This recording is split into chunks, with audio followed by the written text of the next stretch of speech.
وَإِذَا اور جب لَقُوا الَّذِينَ ملاقات کرتے ہیں ان لوگوں سے آمنوا جو ایمان لائے قالوا کہتے ہیں آمنا ہم ایمان لائے وَإِذَا اور جب خلا اکیلے ہوتے ہیں. روٹ کیا ہے خلا کا؟ خے لام واو خلوت اسی سے. بعضهم ان میں سے بعض الی بعضن طرف بعض کے. بعضهم یعنی ان کے کچھ لوگ الی بعضن اپنے علماء کے پاس یا اپنے بڑوں کے پاس آتے ہیں. قالو کہتے ہیں اتحدثونہم روٹ کیا ہوگا؟ ہے دال سے. حدیث اسی سے. جی ہاں ہے دال سے. حادثہ بھی اسی سے. کیا تم باتیں بتاتے ہو ان کو؟ کیا تم جا کے ان کو باتیں بتا دیتے ہو؟ بما ساتھ اس کے جو فتح اللہ. فتح کا کیا معنی ہوتا ہے؟ کھولنا. کھول دی اللہ نے علیکم تم پر، یعنی جو تمہاری کتابوں میں پہلے سے حضور صلی اللہ علیہ وسلم کے بارے میں علامات ہیں، نشانیاں ہیں، تم جا کے ان کو بتا دیتے ہو. لیحاجوکم تاکہ وہ جھگڑا کریں تم سے. یحاجو کا روٹ کیا ہے؟ جیم جیم حاجاجا. حجت بازی اسی سے ہے. دلیل میں غالب آنے کو کہتے ہیں. ایک دوسرے کی بات کو دلیل سے رد کرنا، ایک دوسرے کی بات کو دلیل سے کاٹنا، تاکہ وہ تمہاری بات کاٹیں دلیل سے. یہ جو باتیں تم ان کو بتاتے ہو تو یہ تو ان کو دلائل مل جاتے ہیں. بہی ساتھ اس کے عند ربکم تمہارے رب کے پاس، یعنی قیامت کے دن یہ لوگ تمہاری خلاف جا کے حجت قائم کریں گے. افلا تعقلون کیا تم عقل سے کام نہیں لیتے؟ مراد کیا؟ یعنی ایسی باتیں کیوں جا کے بتا دیتے ہو جس سے نبی صلی اللہ علیہ وسلم کی صداقت ثابت ہوتی ہے؟ ایسی باتیں تو انہوں نے بدل دی تھی ساری اپنی کتاب میں سے، اور لوگوں کو بھی منع کرتے تھے کہ جو باتیں تمہیں پتہ ہیں پہلے سے اب جا کے مت بتانا. آئندہ کے لیے تو بندوبست کر دیا ہم نے کہ وہ گالی دیے کتاب میں سے. وَإِذَا لَقُوا الَّذِينَ آمَنُوا قَالُوا آمَنَّا جب ایمان والوں سے ملتے ہیں تو کہتے ہیں کہ ہم ایمان لائے. پیچھے کس کی صفت تھی یہ؟ منافقین کی، اور یہاں اہل کتاب کی. میں آج صبح یہ جب پڑھ رہی تھی نا آیتیں، میرے ذہن میں خیال آ رہا تھا کہ بنی اسرائیل پہ اتنا تبصرہ کیوں ہو رہا ہے. آپ کے ذہن میں بھی یقیناً یہ سوال آتا ہوگا. اللہ تعالیٰ اتنی ڈیٹیل میں جا کے بنی اسرائیل کی ایک ایک بات کو واضح کرتے ہیں. اتنا کیوں کھولا جا رہا ہے؟ کوئی چیز چھوڑی نہیں جا رہی. کیا سمجھتے ہیں آپ کیوں؟ ہماری اصلاح کے لیے. امیجن اگر نبی صلی اللہ علیہ وسلم کے بعد کوئی اور پیغمبر آتا اگر، اور اس پر ایک اور کتاب نازل ہوتی، تو اس میں کس کی باتیں کھول کھول کے بیان ہوتی. مجھے ایسے لگ رہا تھا یہ ساری جیسے ہماری باتیں ہو رہی ہوں. لوگ اس کو بنی اسرائیل کی باتیں سمجھیں. مجھے ایسا لگتا ہے کہ جیسے یہ تو آج کل کے مسلمانوں کی باتیں ہو رہی ہیں. اس میں سے کون سی چیز ہے جو ہم میں نہیں؟ کہتے ہیں کہ السعید من وعظ بغیرہ، خوش قسمت وہ ہوتا ہے جو دوسرے کی بات سے نصیحت پکڑ لے. کسی اور پہ گزرے تو وہ اپنے آپ کو وہاں دیکھ لے.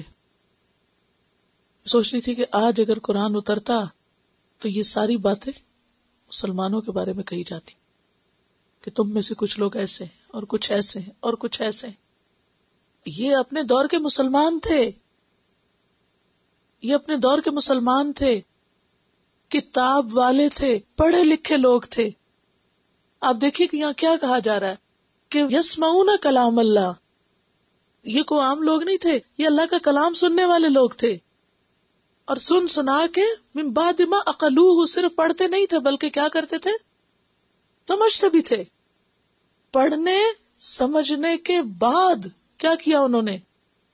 تبدیلی کر دی. کیوں کی؟ تاکہ عمل نہ کرنا پڑے، عمل سے بھاگنے کے لیے.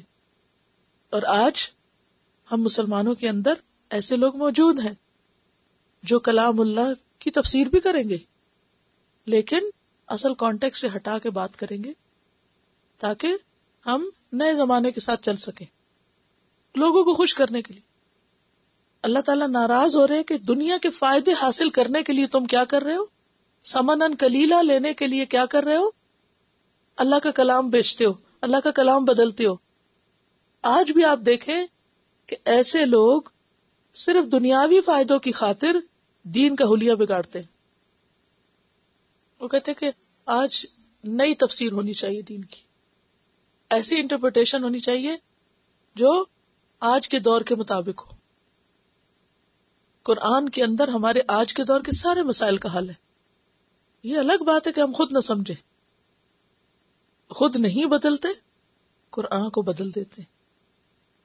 اچھا، ایسے لوگ ایمان والوں کے ساتھ آ کے کہتے ہیں ہم مسلم ہیں، اور جب کفار کے سرداروں کے پاس جاتے ہیں تو ان کے ہو جاتے ہیں، ان کے فیور میں بات کرتے ہیں. بہرحال اب یہاں کچھ ایسے لوگوں کی بات کی جا رہی ہے کہ بنی اسرائیل کے جو عوام تھے انہوں نے اپنے علماء سے جو آخری نبی کی بات سن رکھی تھی. آپ کو پہلے میں نے بتایا تھا نا کہ نبی صلی اللہ علیہ وسلم کی آمد سے پہلے ان کے علماء اپنے خطبوں میں، اپنی ہر چیز میں نبی صلی اللہ علیہ وسلم کو بہت ذکر کرتے تھے کہ ایک پیغمبر آئے گا اور پھر اس کے ساتھ مل کے ہم ان امیوں کا خاتمہ کریں گے اور دوسری قوموں پر ہم فتح پا جائیں گے، اور آپ کا انتظار کر رہے تھے.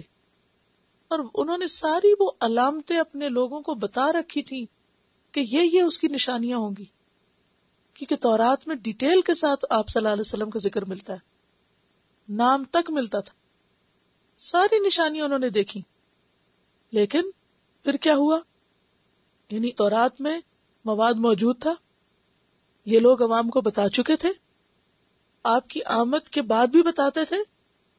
لیکن جب مکہ کے لوگ یا کافر یعنی قریش کے لوگ یا اور آس پاس کے لوگ جو اہل کتاب میں سے نہیں تھے، بنی اسرائیل میں سے نہیں تھے، وہ جب ان سے آ کے پوچھتے کہ اچھا یہ ایک شخص نبوت کا دعویٰ کر رہا ہے، ہم بھی اس کو ماننا چاہتے ہیں، ہمیں اس کی باتیں اچھی لگتی ہے، تم بتاؤ ہم مانیں کہ نہ مانیں.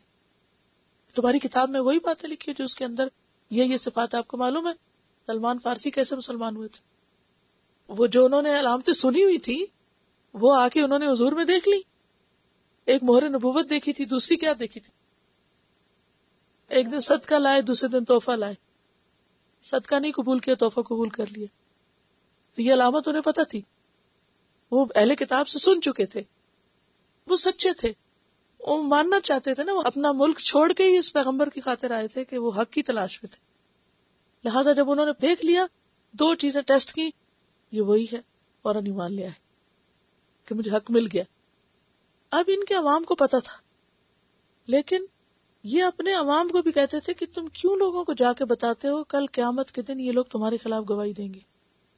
جو باتیں اللہ نے تم پہ کھولی ہیں، بما فتح اللہ علیکم، وہ کیوں جا کے بتاتے ہو؟ وہ نشانیاں مت بتاؤ، ورنہ یہ تمہارے ساتھ قیامت کے دن اللہ کے پاس جا کے جھگڑیں گے، تمہارے خلاف حجت قائم کریں گے. افلا تعقلون، عقل سے کام لو.